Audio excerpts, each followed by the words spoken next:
All right, let's get right into it. Today, we're tackling one of the toughest, most demanding moments you'll ever face behind the wheel, dealing with an intersection that has oncoming traffic. It's that split-second decision that has huge stakes, and we're going to break down exactly how you can master it. This quote just hits the nail on the head. It really captures the intensity of that moment. You've been there, right? You're waiting to make that turn, there's a car coming at you, and your brain is just racing to make the right call. A tiny, tiny misjudgment can change absolutely everything. So, to kick things off, let's really dig into what makes this one moment so fundamentally risky. Because it's about a lot more than just fast-moving cars. It's about what's happening inside our own heads when we're under that kind of pressure. And that gets us to this idea called cognitive load. See, the real danger here isn't just the other car. It's the insane amount of stuff your brain has to process in a heartbeat. You're trying to calculate speed, distance, and you're even trying to guess what the other driver is going to do. It is a massive mental workout. And get this, the margin for error? It is razor thin.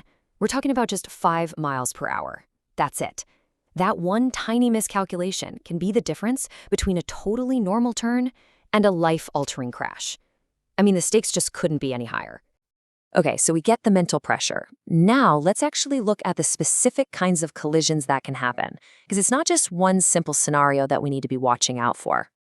Take a look at this. There are basically 4 main patterns. That one type, that's the classic one we all picture, where a driver turns right into the path of an oncoming car.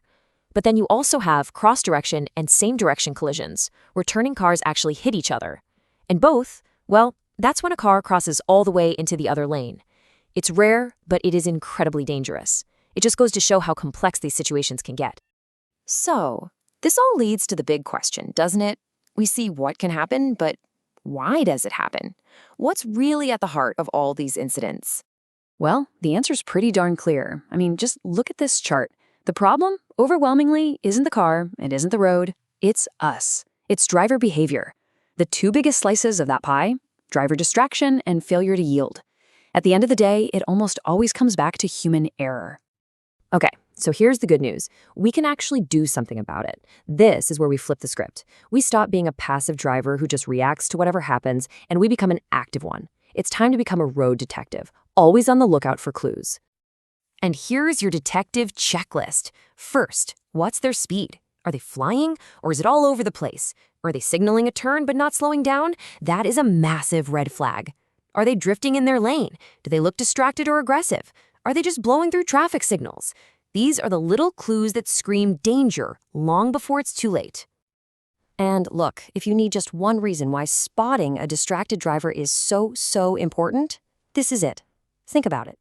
Just a 2-second glance away from the road, maybe to check a text or change the radio at a totally normal speed like 40 miles per hour, means you've just driven the entire length of a football field, completely blind. Just let that sink in for a second.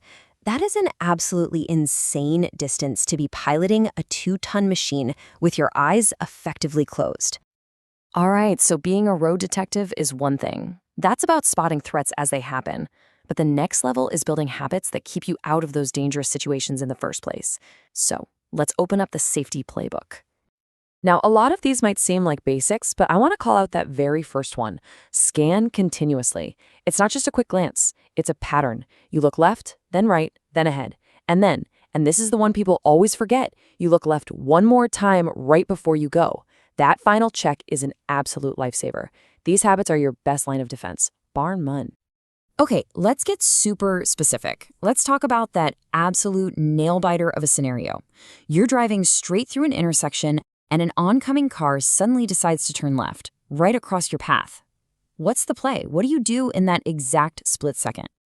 Here it is, your 6-step action plan. 1, slow down instantly.